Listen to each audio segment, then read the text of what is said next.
গঙ্গার কোল ঘেঁষে কুমারটুলির ঘাট। এই ঘাট থেকেই শুরু হয় মায়ের আগমনী যাত্রা। এই গঙ্গার মাটি দিয়েই তৈরি হয় কোটি কোটি বাঙালির স্বপ্ন, মা দুর্গার প্রতিমা। আজকের এই ভিডিও শুধু আইডল মেকিং নয়, এটা একটা অনুভূতি, একটা যাত্রা মাটি থেকে মহিষাসুর মর্দিনী হওয়া পর্যন্ত।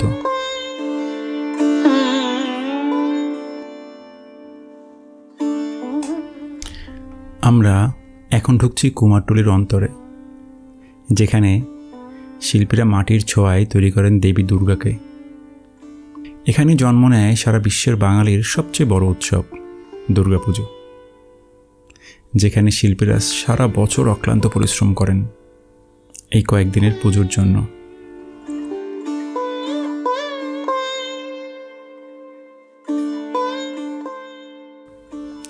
আসুন দেখা যাক দেবী কিভাবে ধীরে ধীরে প্রাণ পায়। এই হলো দেবীর জন্মের প্রথম ধাপ। খড় দিয়ে তৈরি হয় কাঠামো, যেন মায়ের শরীরের অস্থি। তার উপরে ধাপে ধাপে যুক্ত হয় গঙ্গার মাটি, আর গড়ে ওঠে আদি রূপ। জানেন, এই কাঠামোর মধ্যেই লুকিয়ে থাকে ভক্তির ভিত্তি। কুমোর বা শিল্পীরা বলেন, প্রথম প্রলেপ হলো জীবনের শুরু, আর এই প্রলেপের মাটি শুকোতে শুকোতে রূপ পায় নতুন এক, যেন মা ধীরে ধীরে জন্ম নিচ্ছেন।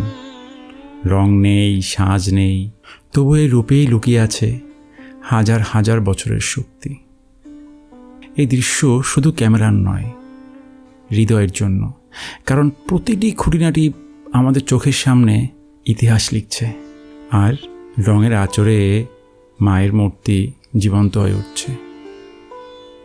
প্রতিটি তুলির আঁচড়ে রয়েছে বছরের পর বছরের অভ্যাস, যত্ন আর মায়া। শিল্পীর হাতের রং যেন এক ভক্তির ভাষা, কোথাও কোনো ভুল ত্রুটি নেই।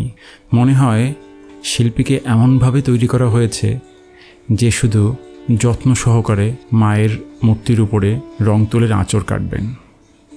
আর এই রং তুলের আঁচড় কাটা শেষেই মা যখন শাড়ি পরেন, মনে হয় সত্যি মা প্রাণ পেলেন, রূপ পেলেন এক বাঙালি নারীর, যে একসঙ্গে মা, শক্তি আর ভক্তির প্রতীক। আসুন এই দুর্গাপুজোর আবহে পৃথিবীর সকল নারীকে আমাদের এই চ্যানেলের পক্ষ থেকে জানাই কুর্নিশ, জানাই ভক্তি এবং ভালোবাসা। দাদা, আপনি এই পেশায় আছেন কত বছর? আপনি এই পেশায় আছেন কত বছর? এটা আমি ধরুন 15-16 বছর বয়স থেকে আমি এই আমাদের ব্যবসায় এইটা, আচ্ছা, সেই ব্যবসাতেই আমরা করি। কেমন লাগে আপনার এই কাজ প্রতি বছর করতে? ভালো লাগে। না কাজ করলে খাবো কী বলে, এই তো আমার এই এই কাজ। আমরা পালিতের ছেলে, বুঝলেন, এই কাজ কর্ম করেই খেতে হবে।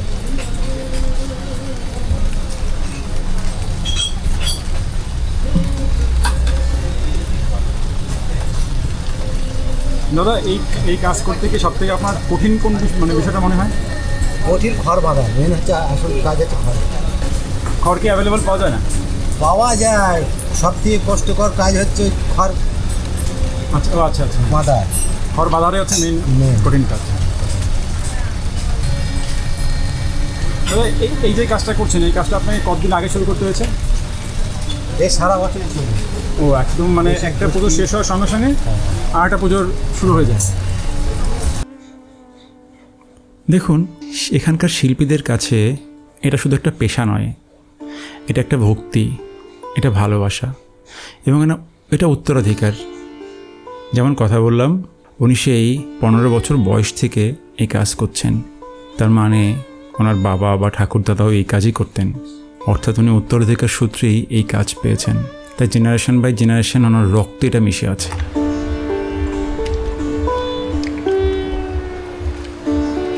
জানেন, মায়ের চোখ যখন আঁকা হয়, শিল্পীর বুক কেঁপে ওঠে, কারণ তখন ওই দেবী যেন সত্যি আমাদের মাঝে চলে এসেছেন।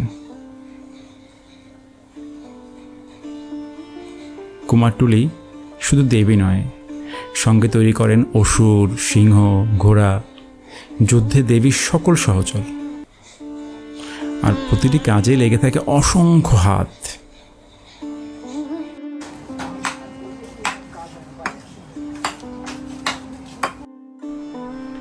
দাদা, এইটা কি দেবীর ব্যাকড্রপটা হবে না? এই যে এটা হবে।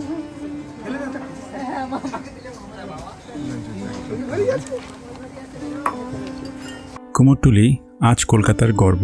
প্রায় 300 বছর আগে 18 শতকের শুরুতে যখন ব্রিটিশরা কলকাতাকে গড়ে তুলেছিল, তখন মৃৎশিল্পী বা কুমোরদের এই অঞ্চলে বসতি করতে দেওয়া হয়। প্রথম দিকে তারা দৈনন্দিন ব্যবহার্য মাটির জিনিসপত্র বানাতেন, কিন্তু সময়ের সঙ্গে সঙ্গে তাদের হাতেই গড়ে ওঠে দুর্গা প্রতিমা। আজ কুমোরটুলি শুধু কলকাতার নয়, সারা বিশ্বের বাঙালির কাছে অতি প্রিয় নাম। এখান থেকেই প্রতিমা যায় সারা দেশে।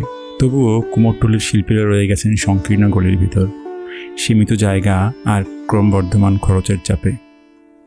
তবুও তাদের হৃদয়ের ভক্তি আর শিল্পের প্রতি ভালোবাসাই বারবার নতুন রূপে জীবন্ত করে তোলে মা দুর্গাকে। কুমোরটুলির এই সরু গলির ভিড়, ট্রেনের হুইসেল, ঘাম ঝরানো মানুষ, এই সব কিছু মিলেই একটা কুমোরটুলি। বাইরে থেকে অগোছল মনে হলেও এই বিশৃঙ্খলার মধ্যেও লুকিয়ে থাকে এক অনন্য শৃঙ্খলা। আর এটাই আমাদের কুমোরটুলি, এটাই আমাদের সংস্কৃতি। যদি ভালো লাগে ভিডিওটি অবশ্যই শেয়ার করবেন এবং সাবস্ক্রাইব করে আমাদের সঙ্গে থাকবেন। আসছে পুজোয় দেখা হবে সবার সাথে নতুন কন্টেন্ট নিয়ে। কোন ধরনের কন্টেন্ট পেতে চান কমেন্টে জানান। প্রত্যেক শিল্পীর গল্প পৌঁছানো উচিত সবার কাছে। তা লাইক শেয়ার অনুরোধ রইল। ভালো থাকবেন সবাই। থ্যাংক ইউ সবাইকে।